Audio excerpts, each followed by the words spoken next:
Okay, hello everyone. Welcome to our class on the seventh house, living harmoniously in the seventh. So let's take a minute together, and I want to just come into some prayer and connect with the teaching space today.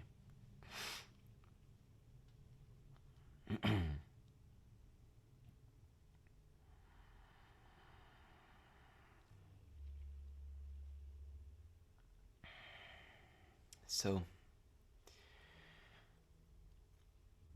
I titled this Living Harmoniously in the Seventh House, and I want to say that one thing that I appreciate about Jeff Green's teachings relative to the seventh house Libra archetype. He says that Libra seventh house isn't inherently balanced. It's where all souls are learning balance. Balance here pointing to not a static state of being where everything's poised just perfectly. It's very much a dance where we're all in constant relationship between this very rich and dynamic inner world, which includes our sense of purpose, our sense of direction, and thus what we need, how we need to be supported, how all the different dimensions of our being need to be cared for and met along the soul journey, how we navigate that in the relational sphere, asking for what we need, listening to what other people need. And then that really rich space of navigating, okay, what's balanced? And the determinant for what is balanced isn't any kind of external objective construct. Balance is it's a artistic, intuitive, internal gauge of grace and beauty. We could even say rightness. We could even say justice or fairness. And a lot of our ideas of balance and harmony are actually determined by our conditioning. We know that the seventh house Libra archetype is in a square to the Capricorn and the Cancer axis. We'll speak a lot about this. We have so many conditioned Capricorn constructs that say this is the way to behave. This is what's appropriate. This is what's okay. This is what's okay to need. This is not what's okay to need. This is how you must give. This is how you must behave. So a big part of the work within the Libra seventh house archetype actually is a deconditioning from a lot of the learned constructs that we have around how we are to relate to other people. And all the ways in which we project outside, how can I be to please the other? How can I be to gain acceptance and approval? And coming into an actual internal gauge for the energy of balance and harmony. The seventh house Libra archetype, it's cardinal air. So cardinal, it's opposite Aries first house. So it's instinctive. We don't know how to relate to each other. We don't know what the purpose of the relationship is. We don't know what it's going to look like. It's unfolding, it's revealing itself. And this is true for all relationships, all relations that we enact in this life. And it's through the journey of relationshiping, I think that's an Adam Gainsbourg term, relationshiping, that we learn about one another, we learn about ourselves. But being cardinal, it really emphasizes the quality of there is a journey that's always just beginning. And thus we're always learning something really essential and really healing. My view on the seventh house, planets and signs, transits to the seventh house, synastry with the seventh house, on a deeper level, from a spiritual perspective, says who we are beyond these personalities, beyond these bodies, beyond the forms that we're manifesting, which are all just temporary and for a particular time. Who we are these eternal beings. And so from the point of view of our eternal self, we are learning to think of relationships from the perspective of how can we do this relationship thing in a way that doesn't add more noise and chaos and confusion, but actually supports in the awakening and the remembering of who we are. If you've heard or listened to my first house talk, a big part of the emphasis is that we're looking at personal desire, personal will, which is separating, moving forward into new experience, right? But the freedom to act and express our will doesn't have any meaning or value on its own. Everything is about the unfolding of our own journey, which is essentially a journey of return, a journey of self-remembering. And we can think of relationships as well in that light. And we apply this to the full scope of all relationships. And we can really think of it in one of two ways. Either our relationships are providing a sense of temporal security, where our sense of identity, our sense of value becomes defined by the status quo of our relationships, or how people treat us, or what we can feel about ourselves through our relations. Or we're understanding that the learning of harmony, the learning of balance, is actually a very rich internal journey of dedicating each relation in our life to its highest potential, to its highest purpose, to support our soul journey. So it really does speak to a learning journey. Everyone being here in virtue of being here, and thus every relationship that we enact, every single relationship that manifests in our life, by the very nature of it existing, points us to where there is learning. And it's a dance. I was just thinking a moment before this class, you could have a situation where your boss tells you, okay, I need you to, as a part of your job, I need you to every day write this report. And you're hired and you do it, and you get to a point where it's like, I don't like doing this. And how easy is it to say, well, this is my job. I have to do this. And to immediately create an identity construct that says, to have this security, I need to fulfill this particular function. And then it's very easy to go into these dualities of, well, either I persist in this or I get out. And this is a cardinal behavior, almost like these patterns of extreme, where we think I have to be this or I have to be this. But very often there's an opportunity through the vehicle of communication, air. Air is intimacy. From the perspective of all of the air archetypes, air bridges. There's always going to be data and information and awareness that is bridged and enhanced for all people through the vehicle of communication. And so when we communicate our needs, it's an act of intimacy, it's an act of truthfulness, it's an act of realness, where we're not holding a status quo of balance and harmony as the foundation, we're holding the energy of balance. So it could be something as simple as, hey, I don't like doing this so much. I notice this doesn't feel where I want to be putting my energy. Is there something else I can do? That's just one little example where in Libra, we're actually needing to be present to an ongoing journey of adjustment. You know, Virgo comes before the Libra 7th house archetype. So in Virgo, it's a very internal process. How can I do this better? What do I need to attend to in my life? What do I need to fix? Where can I bring more accuracy and precision into my life? Take that and evolve that into a relational, social sphere.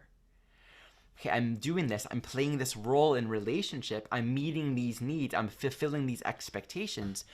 But am I living in a state of balance and harmony? Very often it's through the vehicle of communicating and expressing needs and then being willing to come back and readjust. Like, okay, yes, that doesn't actually feel balanced. Here's more information. Just like the Aries archetype, it's through the journey that we're cultivating more self-knowledge, more awareness of ourselves. So there's not one relationship that exists in life, whether it's a romantic partner, whether it's professional, whatever it is, there is not one relationship where there isn't an ongoing journey of discovering and deepening into the experience and the knowledge of harmony and balance. And this really speaks to the energy of agreement, the energy of two people are consciously in relationship to one another on a shared premise. There's an inherent conditionality in it, in the sense that the construct, the form of relating, is built around what are the agreeable terms. How are we choosing to relate to one another? Which means that the part of the 7th house Libra journey is we meet our expectations. Expectations are essentially established either through a projection of this is how it's going to be, but there's no communication or a clear grounding into what is your reality, what are your needs, what are mine, or they're established via that communication. And when expectations and agreements are established according to clear sharing, clear communication, it sets the foundation for peace, where the relationship doesn't make more noise, create more noise in the soul journey.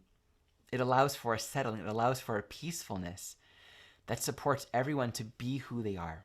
An essential need in the seventh house archetype is to feel accepted and approved of for just who we are, and thus the learning of how to approve and accept other people just as they are. It's so rich.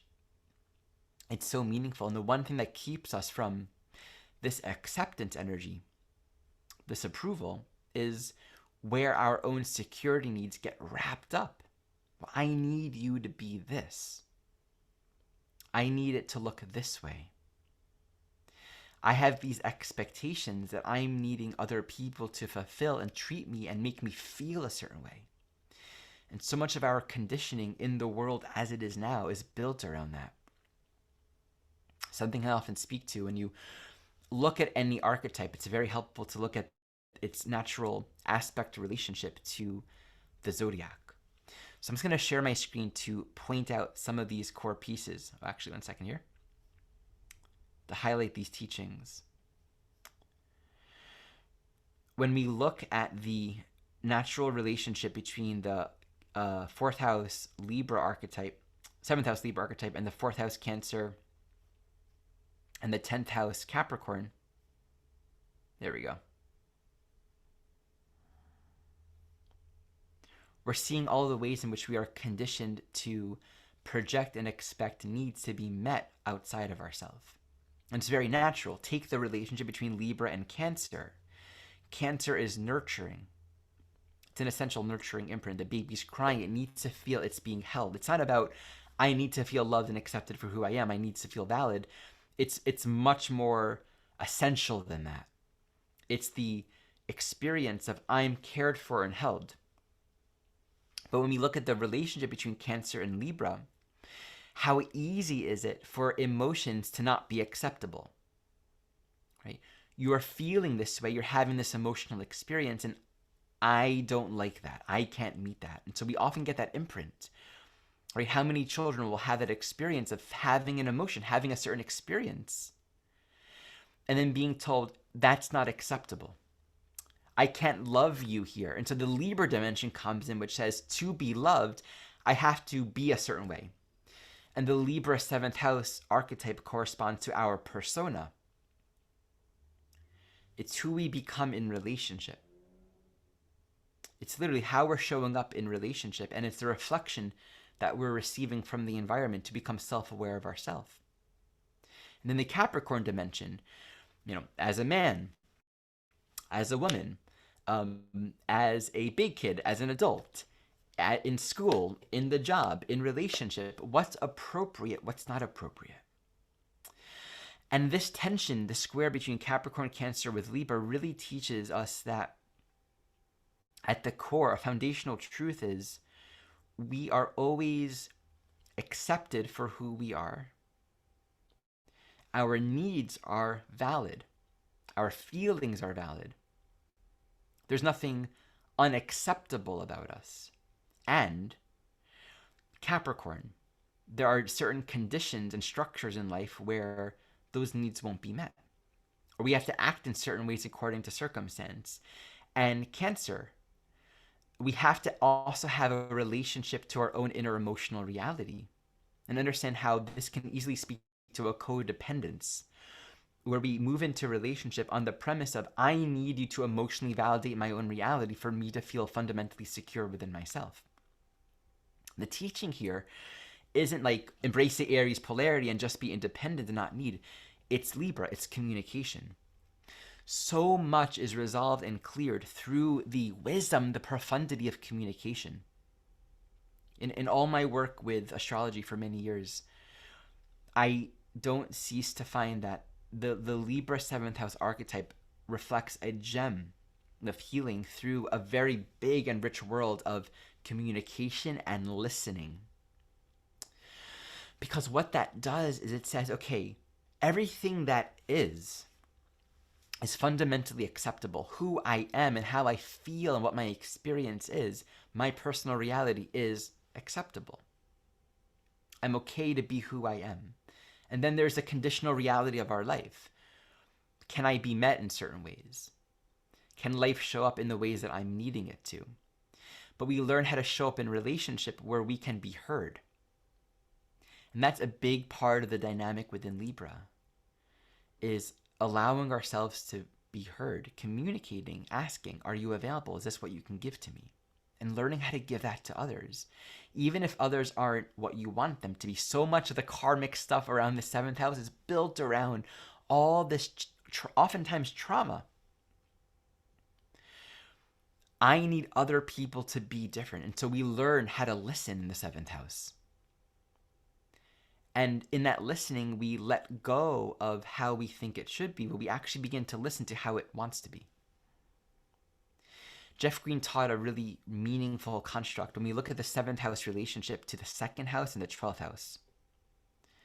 And archetypally, this speaks to a yod between the Libra and the Taurus and the Libra and the Pisces archetypes.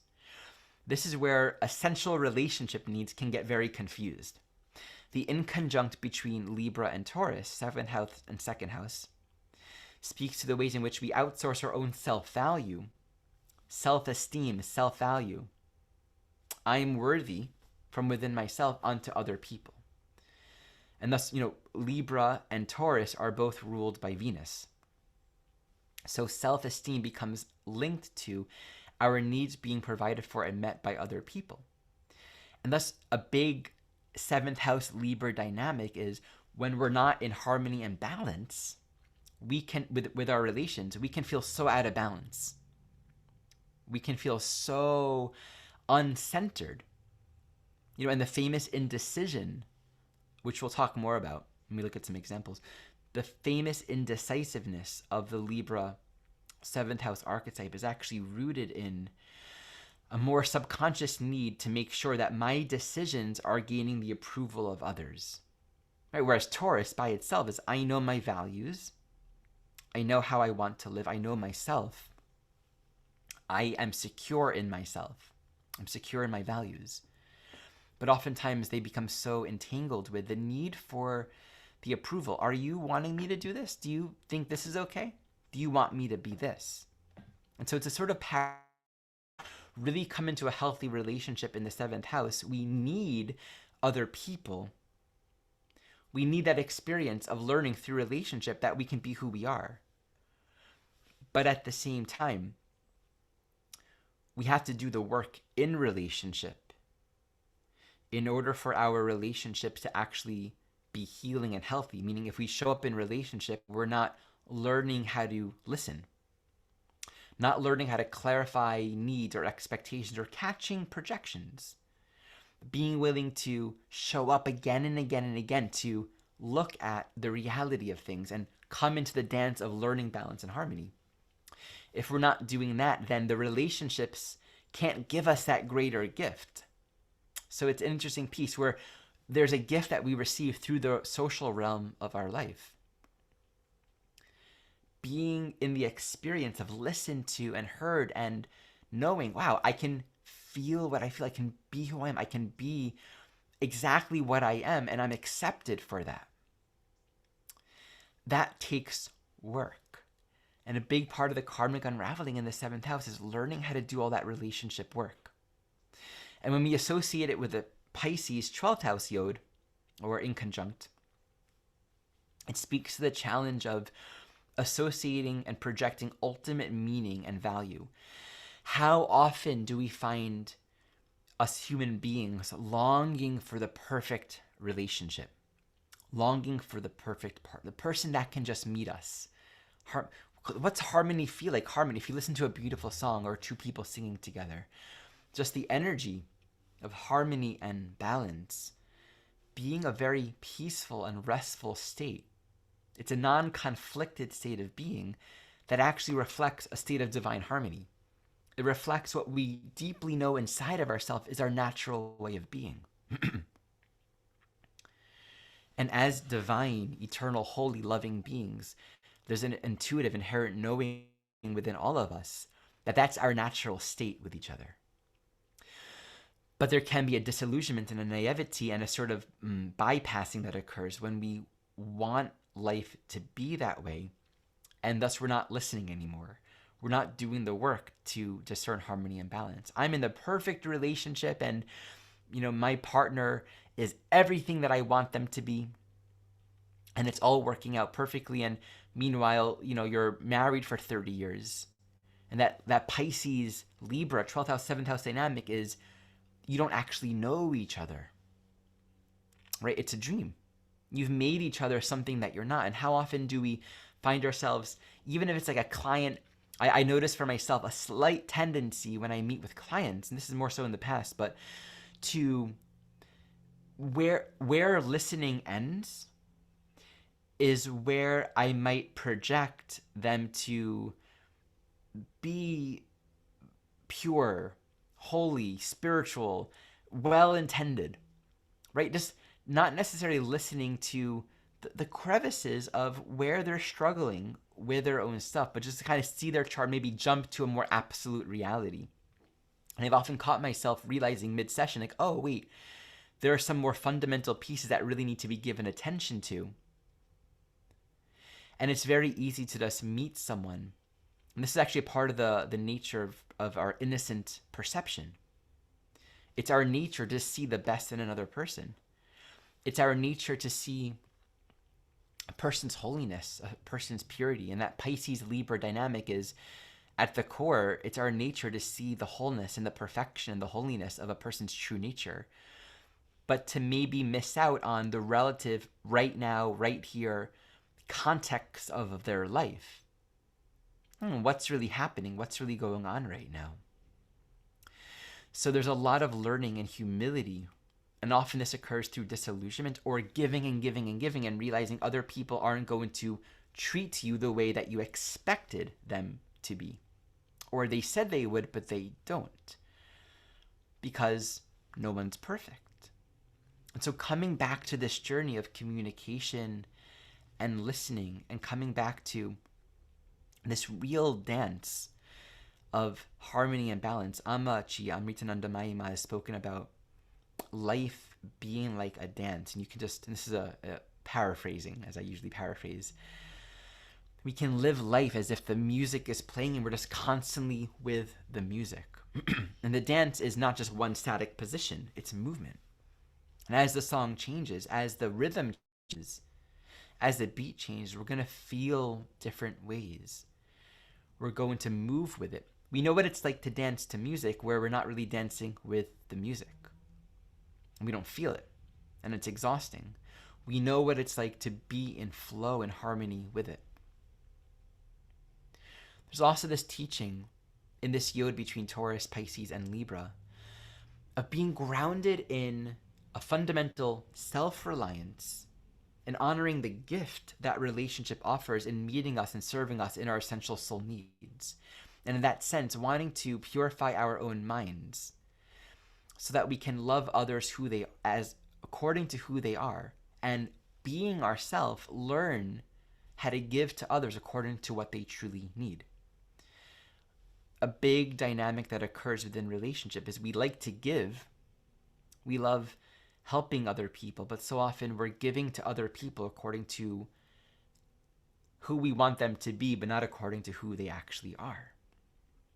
If you have Virgo in the 7th house, for example, the giving might not be about serving a person's need. It can be overcompensation, rooted in guilt, rooted in a subconscious need. I'm overcompensating and overgiving because I'm needing to feel worthy and accepted by you, an underlying sense of inadequacy and lack. If we have Leo in the 7th house, I'm going to give you a lot of praise and adoration because I'm going to, please you and make you feel really special, but it's not necessarily giving according to what the individual really needs. And when we can form these this is how we form these relationship patterns where we're giving and treating people in certain ways, and maybe for a time it meets the part of us that likes that. Like, okay, Virgo in the 7th house, you might come into a relationship with someone that actually is playing out this need to be controlling. So you're playing out the masochist in the relationship where you're always giving more and it's never good enough. Virgo, 7th house. And that's sort of matching the other person that's playing out this need to control. But that's not the true nature of either of you. It's a temporary construct and a karmic reality that's, the puzzle pieces are perfectly fitting, but it's not going to last forever. Right? You can have Leo in the 7th house, and you're with someone that really just needs a lot of affection and care and attention and might just absorb it all. And then the Leo in the 7th house might come back to, okay, I have a heart. I'm craving to be met and seen as well. Someone that just really celebrates me. And it might point back to, as a child, were you really seen? Were you really celebrated? So in the 7th house realm, we're really unraveling deeper patterns of relationshiping. And as I've shared this as a video that I shared recently. This is the perfect time for this teaching, for this class, because right now Mercury is about to station retrograde in Libra. It is squaring Pluto in Capricorn. It just squared it. It's going to go retrograde and square it again. It's the Libra archetype is super active right now. So actually, I'll post a video in the comments and on the Facebook page for the video I just made on this Mercury retrograde. It's probably a really good complement to this video. There's so much that's being reworked right now at the time of this class around looking at underlying unconscious patterns of people pleasing. How we show up in relationship to keep the peace, not wanting to face the possibility of rejection, not wanting to actually find harmony and balance. So we're just going to relate in ways that make people feel satisfied or maintain the status quo. So this is a big part of the work within the 7th house. When we unravel the archetype of listening is a very beautiful thing to think about. Jeff Green has spoken about 7th house Libra as the psychology of listening. So let's look at what that means.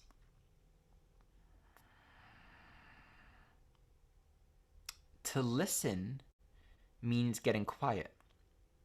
And there's an active state of awareness and curiosity and interest. And to listen means you're going to be discovering in the present moment what is. And now listening can be applied inward and outward. So listening is an active thing that's applied both when we're communicating and sharing and when we're listening to another person, because to communicate and share about ourselves means we have to actually listen to what's inside. And often our inner dialogue is kind of on this conditioned route of speaking and thinking things according to how the other person might respond to that, right? And so we may not be honest. All air archetypes can correspond to a pattern of duplicity on some level. To me, duplicity at the core is a Gemini thing, but it extends to Libra as well, in the sense that we're maybe not lying, but are we really listening to what we need, what wants to be spoken, what wants to be shared? How much of our communication is conditioned by a need to control? So there's a lot of inner listening in our communicating, and of course in the outer listening, to really learn about another, to really accept another, we actually need to not have a belief about who they should be, which is a powerful thing to practice. Just that alone. To be with someone and not have a belief about what their needs are, what their needs should be, how they should feel, and what they should want. The archetype of interruption is Aries, first house, because interruption is an immediacy. It's, oh, I need to do this thing that I need to do, or I need to say this thing, or I need I.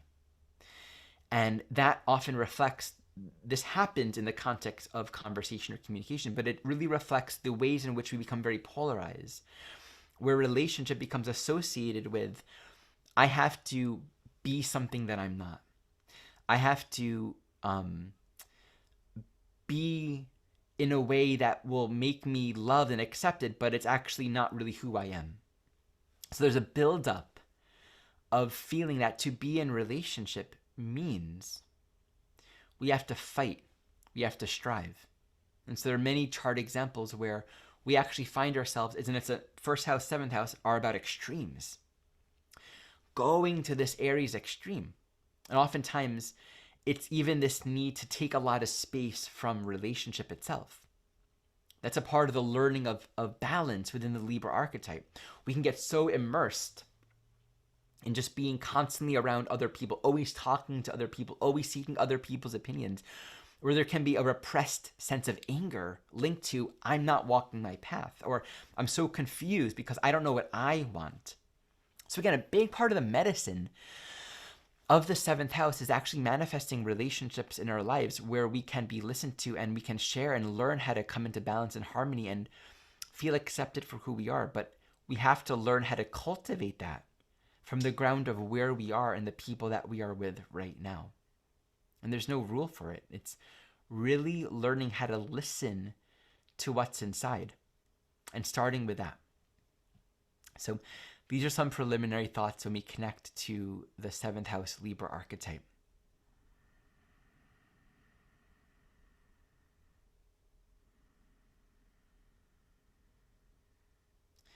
We often find that souls with a strong seventh house emphasis will be interested in counseling. And the essence of counseling is where we're developing the communication skill set, how to listen to other people, how to be in presence with other people where they can feel really heard and listened to. And what's the objective? For people to feel safe to speak about themselves, to express themselves. And what's really interesting here is I was looking at some well-known examples of people with strong seventh house, and two of the most famous psychologically oriented people that are really renaissance the field of psychology or psychiatry have a very strong, as you would expect, seventh house emphasis. Let me share their charts with you.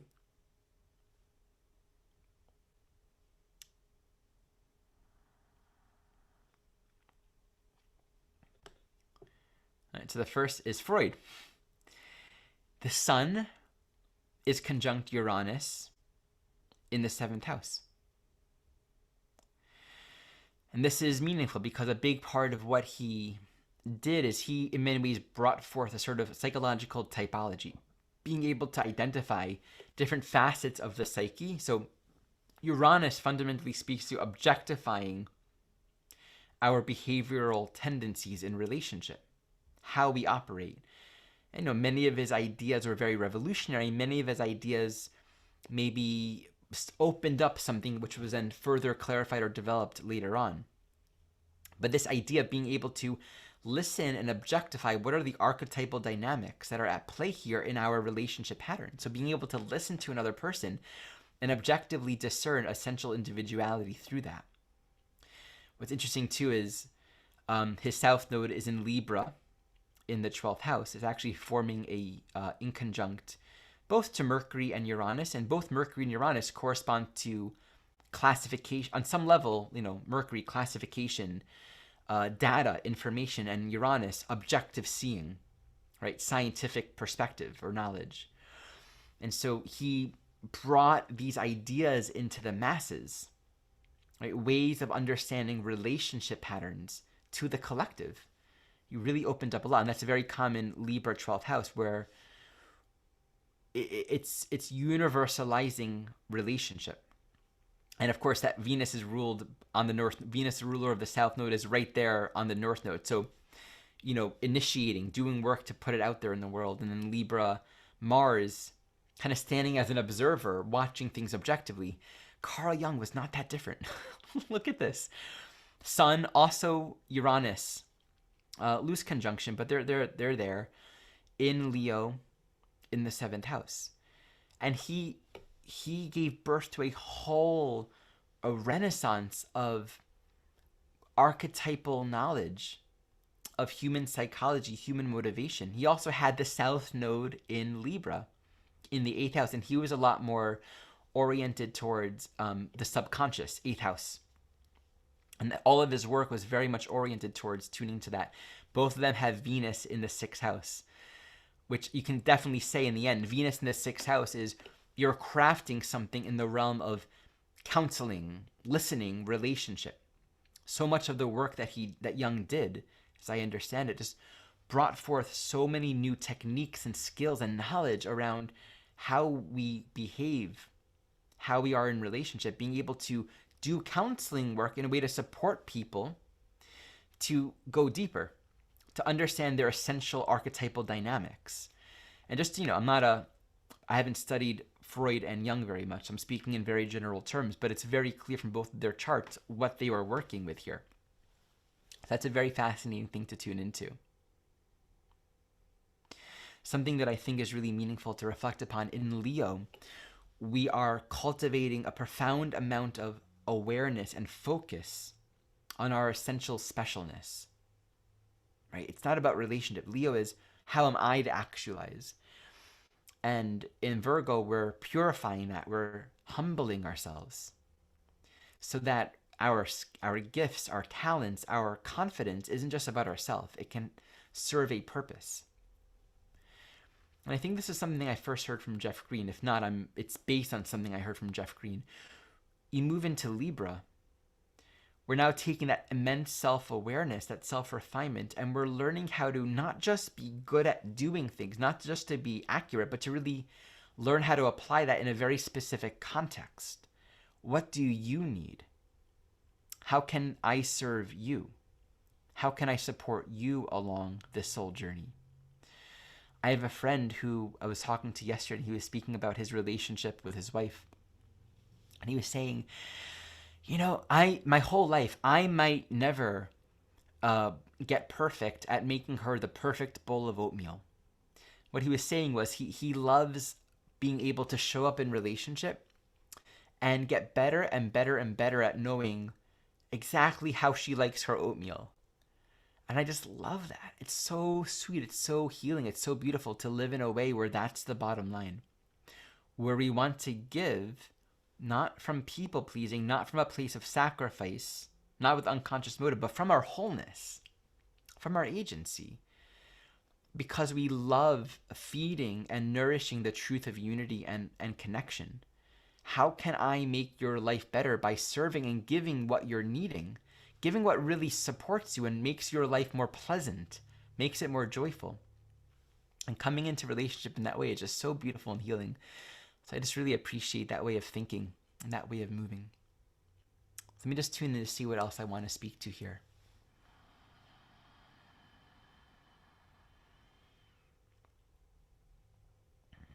Another important facet of the 7th house, we can think of it as the follower and the leader. Again, this really does point back to the Cancer-Capricorn square. Children follow their parents, right? They almost expect their parents in some way to be totally dependable and reliable. And so many of us have experiences where we learn that, they're not dependable and reliable. And so then we, at some point in our adulthood, Capricorn, will be recreating these unresolved parental dynamics in our relationships. And oftentimes we'll seek relationships where we can be the follower, or we'll seek relationships where we can be the leader. And these are ways of playing out different components of our own psyche that are undeveloped, that are unmet. This can be consciously embraced by saying, I'm going to consciously play this role. We're going to relate in these ways. And that's also why there are 10,000 ways of being in relationship. And in all of our lives, we each have 10,000 relationships with all kinds of people. And in all of those relationships, there's a constant adjustment process. So this can be embraced consciously, but oftentimes it's an unconscious pattern that's played out, where one person will play the role of follower and the other the person of leader, or the counselor and the counselee. Counselor and the whatever, the one that's receiving the counsel, or the student teacher. We could have Sagittarius in the 7th house, a well-known teacher that has Sagittarius in the 7th house actually is Osho, right? So this can be the persona of I'm the teacher, I have all the answers. And to what extent does that become a persona where then you're the leader? People follow you. And there's a sense of I am valid, I am approved of because I'm playing out this persona. Just as much Sagittarius in the 7th house can be projected outward, where we're always looking for partners who will give us the answer. We're attracting relationships. We're not the guru in relationship. We're attracting relationships with people that will be the guru for us so that we never have to make our own decisions. Right? Capricorn in the 7th house. I need to be the one that metaphorically wears the pants. That's the leader. That's the boss. Right? I need to be in control. Or there's such a sense of repression, Capricorn 7th house. I never felt I could express my needs. I always had to repress my feelings. That I'm going to attract someone that Capricorn will be my mother-father role. That will approve of me, that will take care of me, that will make me feel valid and loved and cared for. And maybe I'm the CEO or the boss during the day, but in my relationship, I'm really needing to just let go of all of that and be told what to do. This is a really important part of the unraveling. Again, it's through the vehicle of communication that we are able to catch these things and bring voice to these needs, these perceptions, these ways of relating. So they're not played out unconsciously. Now, what do we risk in communication? We risk rejection. We risk finding out I'm not accepted and loved as I am. And this is where a big part of the work unfolds within the Libra 7th house dynamic. There's a teaching in A Course in Miracles that really always orients us back to understand that there is no difference, no separation between your highest interest and the highest interest of another person. In the teacher's manual, it speaks to this idea that at some point to be interested in this path, to be walking this, and this paraphrasing the general idea of this teaching, to be on this road of healing and awakening means at some point we've recognized that there is no separation between your deepest fulfillment and that of your neighbor. That your joy and your peace is not in a vacuum. And so to hold that as a premise means there's an unwillingness to settle for inauthenticity. There's an unwillingness to settle for something that maintains the status quo. So one of my favorite teachers, David Hoffmeister, he has a community, and the two rules in that community are no private thoughts and no people pleasing. And it's been a big part of my own reflection, something I've been speaking a lot about as Mercury's moving through. What is it like to be in a relationship where we can share what we're thinking?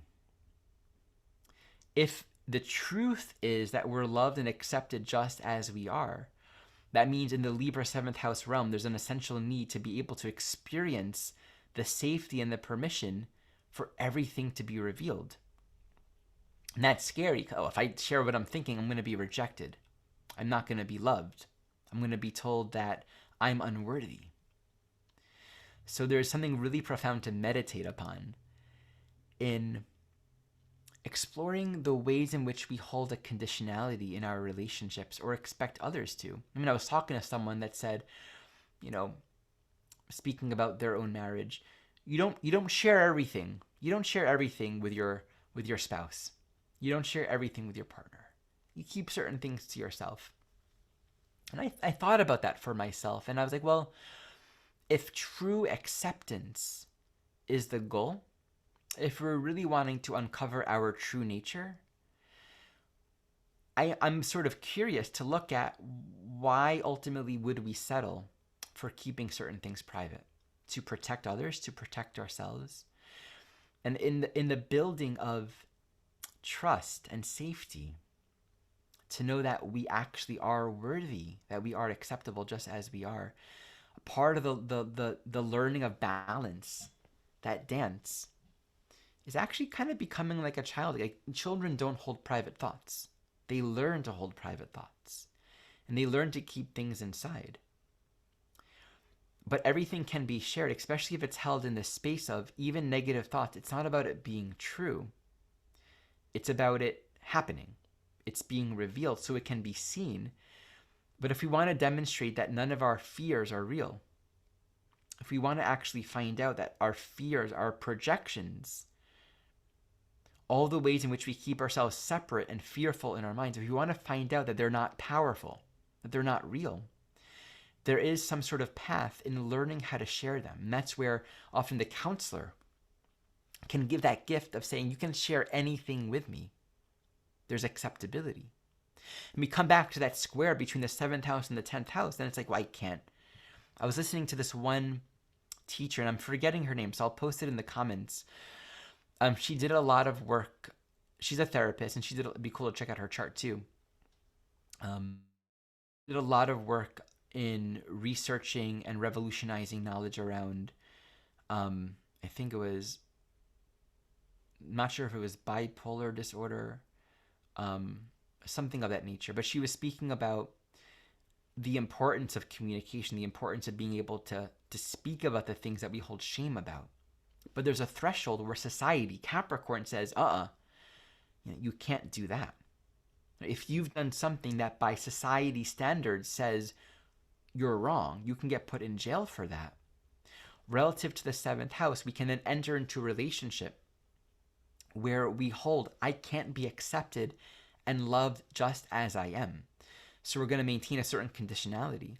So that Libra 7th house, Capricorn 10th house square actually speaks to creating a safe container where shame, all the ways in which we perceive we don't have permission, can open up.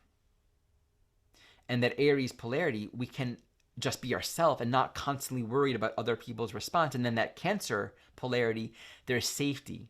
We can be held to feel. And as we know, we heal when we feel. So that's my talk on the 7th house. What I would love to invite right now are any questions. And if anyone wants to share their chart or look at any specific dynamics, you are welcome to do so. So Martha, I see your hand is raised.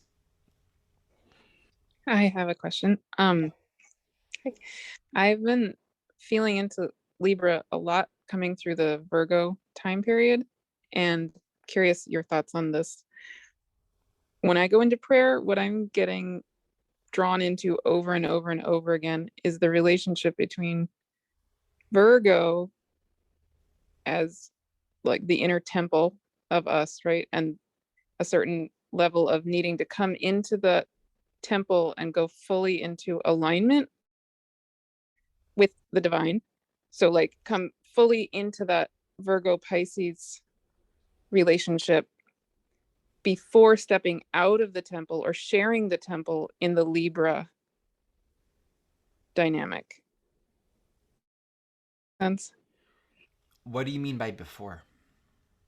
Or maybe it's not before. Maybe it's okay. And this could be me, like my own journey. But what I keep getting told over and over again over the last few weeks is the really strong need to do come fully, totally into my own alignment in the temple that is me, which I associate very much with Virgo. And then as I'm in the temple, I go fully into the Pisces vibration of the divine. Like lately what I've been getting told is, don't worry about raising your vibration to the 9th dimension or the 12th dimension or the whatever dimension, like just be the divine, right? And so when we're in the temple that is us, as that Virgo energy, then we connect fully to that Piscean energy. And then when we click totally into that Virgo Pisces balance or whatever it is, then it feels like that's the place we need to come from when we relate to an other, whatever the other is in that Libra dynamic. So we're relating as the divine, and we're fully in alignment in our own relationship to the divine, and we come from that place when we then meet an other. So I think that would resonate really strongly if you have Pisces in the 7th house or Neptune in the 7th house. Oh, you mean like me and Yeah, you? Yeah. or me, Okay. right? I Yeah, also have Pisces exactly. in the seventh. Right. What that speaks to, let's talk about that example. Maybe it'd be fun to actually just kind of um, go through a blank chart and just talk about each sign on the seventh as a way to just offer support and perspective for, you know, what all of this could look like. Um, so let me just share the screen here. Okay, let me progress it. So we have Pisces on the seventh. Okay. Pisces in the seventh house specifically speaks to a relationship journey that's oriented around forgiveness and unconditional love.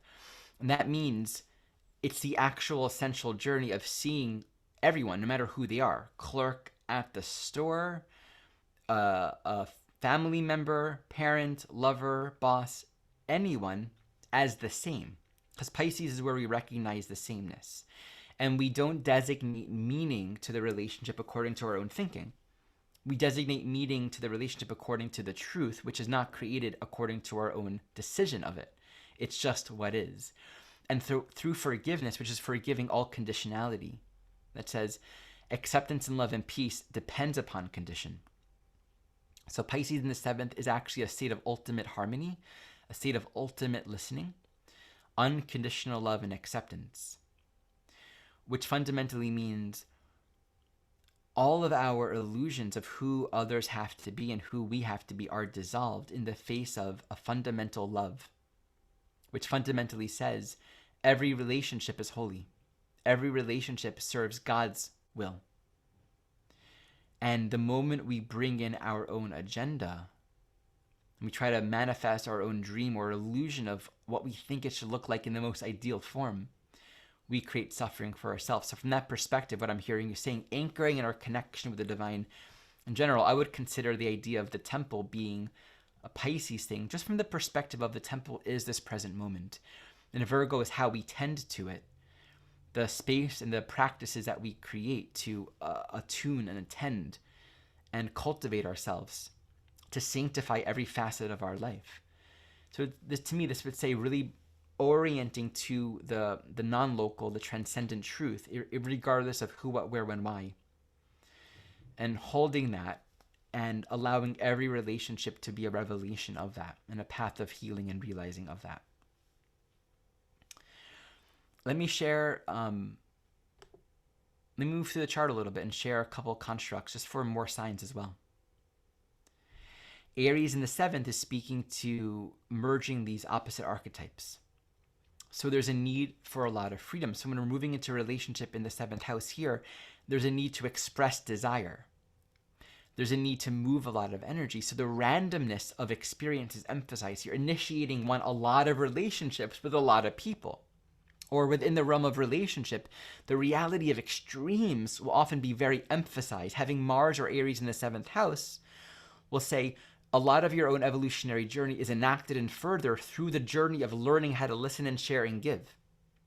Staying beyond reactivity or going too far in extremes of, oh, I'm compromising myself, or I'm controlling, or I'm acting out of anger, learning how to listen, learning how to communicate are really emphasized so that one is grounded in a sense of independence and that relationships are supporting that. If we move to Taurus, on the seventh house, this fundamentally speaks to relationships rooted in mutual self-reliance.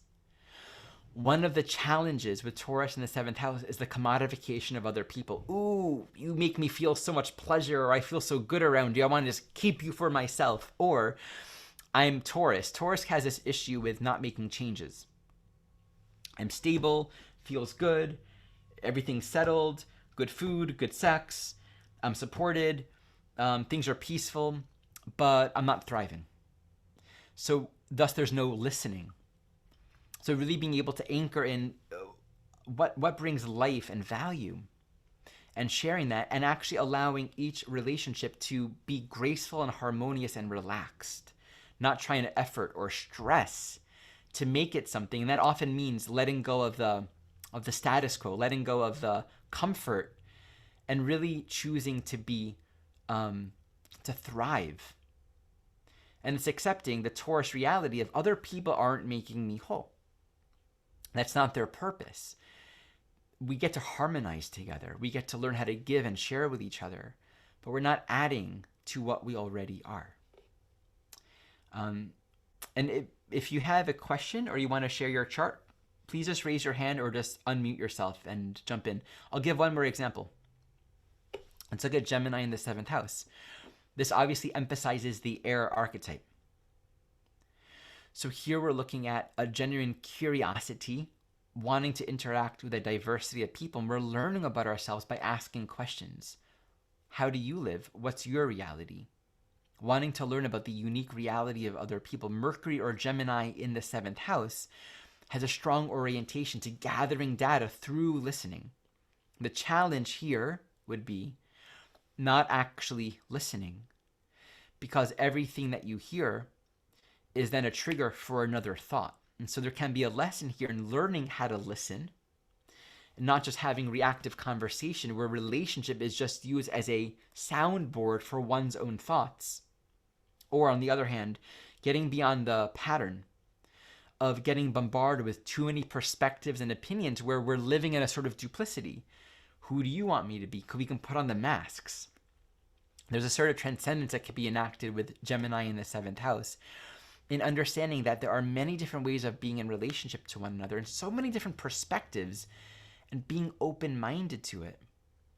Being grounded. And that Sagittarius in the 1st house polarity essentially says, live your truth, like know who you are.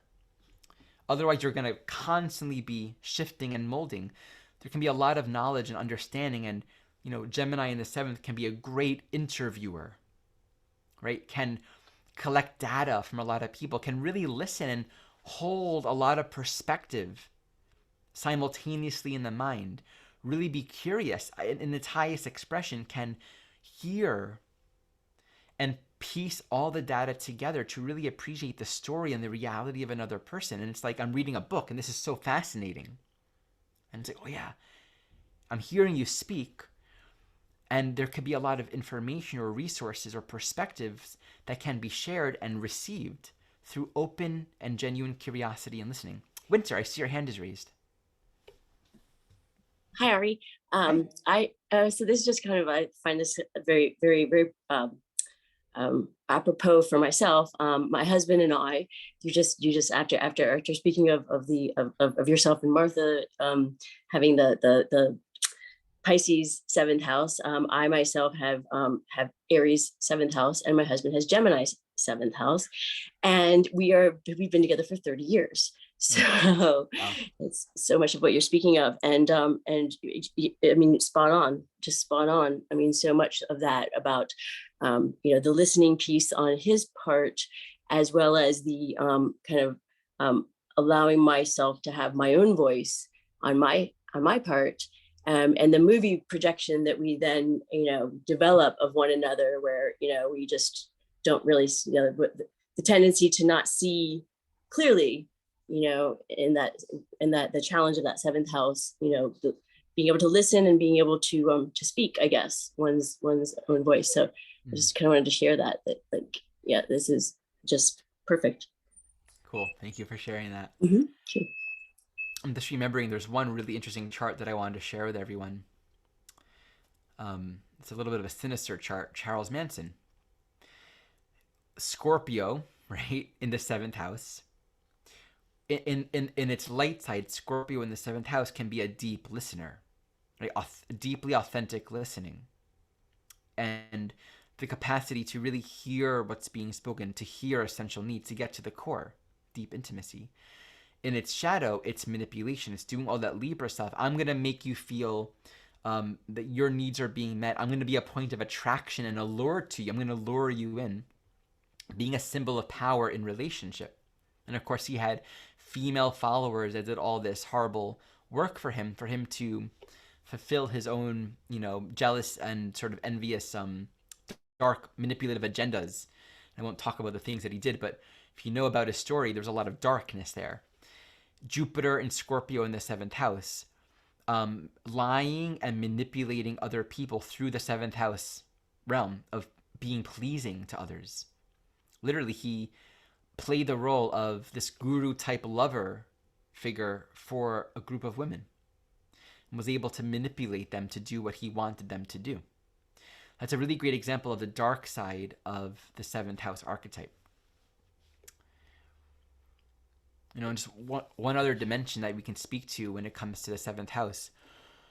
When it comes to our relationship needs, what is it we need? We want to feel listened to. We want to feel heard. And we also want to be touched. Touching, from the point of view of the seventh house, is there's a way to be touched that reflects not just a physical touch. It's like the same archetype. We can be touched by being spoken to in a certain way, or by literally physically being touched in a certain way. It's a way of receiving and being open to the energy field of another person that's meeting our heart. And Venus rules the heart chakra. So there's something incredibly precious and healing and natural for us along the soul journey of entering into a relationship where we learn how to touch other people. We learn how to listen and give to them what they're really needing. And we learn how to do the work and ask for and do the, cultivating transparency and communication to also be deeply touched by others. And a big part of the journey is being able to identify with clarity what we really need. Like, really, what do we need? And understanding what we need, it's not like, I need this my whole life. We can get stuck in the idea of needs. And we forget that all needs are right now, a part of our journey is the gift of being touched in a particular way, the gift of being met in a particular way. And as that unfolds, these needs also change. All needs are conditional and time-oriented. They exist for a time, and that's it. Okay. Anyone else want to share anything before we bring this class to a close? Okay. Oh, Martha. If no one else, I have another question. It's related to a couple things you've been saying lately about Libra and relationship, and it's really parallel to a lot of what I've been writing and thinking about over the last couple of years, which is essentially like seeing relationship through the lens of divine love as opposed to, I guess, quote unquote normal love. But one thing you've been saying, I can't remember even where or when lately, is something along the lines of nothing ever goes away. Like you gave the analogy of like when you put trash in a trash can, it's going to go to the dump or whatever, but it's not actually going to go away. Right here on the earth. Yeah. Yeah. Right. So that's really similar to something that's been coming through for me for a while, which is switching our lens of relating to other, to realize that when there's a hurt or there's a difficulty, normally or typically we would kind of ostracize that person or like shun that person from our life or whatever it is. But I'm being asked to see it more like, well, the energy of that being doesn't actually go anywhere, right? And so, because we're all one. Anyway, and so I've just been reflecting on that and reflecting on that feels really Pisces-ish to me. And then, and so the relationship between the Pisces and the Libra, and again, my Pisces happens to be sitting there with my sun in my 7th house. So maybe that's just me reflecting my own self, but I don't know if you have any other thoughts about that. Not more on that, but it does bring up another thought, which is communication skills and communication learning. Since we're looking at the Capricorn Cancer square to the 7th house Libra, we're looking at human tenderness, human attachments, conditioning, shaming, judgments, things that have been constructed and kind of organized inside of ourselves. And so there is a practice in the Libra archetype of learning how to communicate. And that's where things like nonviolent communication, conscious communication, there's the modalities, and there's just like learning how to listen. What is it like to really listen? What is it like to really take up the space to be heard? Co-counseling practices. These are all ways in which we're learning how to create healthy relational dynamics in ways that also create safety for the parts of ourselves that need that safety. we need to be able to work with time and space and construct and form, Capricorn, in ways that we're not over traumatizing ourselves or closing up in fear or shaming or judging. So there's a lot of conscientiousness that we cultivate. It's skill. And I'll close with this. The reality of communication, the reality of listening, it's a skill. You know, some people are born with this sort of more developed than others, but we're all developing, and it's not different than learning how to harmonize, which is something I care deeply about. Singing with another. You can't just go and sing with another. When I was a teenager, I thought harmonizing was just singing higher or lower. I knew it wasn't, but I didn't get how I could hear people harmonizing, and I was so in love with it. When I would try to harmonize to someone singing, it never worked. And it's only been throughout many, many years, and I'm still learning, that I've been gradually realizing it's a state of really hearing the song inside of me first. There's a sort of ground and stability inside of me. And then listening to the melody, but at the same time being able to feel it inside. And all I can say is, like, learning how to harmonize, it's a skill. It's a practice. And we do it through practicing listening. And then you can sing with someone else, and you can sing too loud that you no longer hear their voice and you're going too quickly or too slow. You can sing too softly and you're not really with them.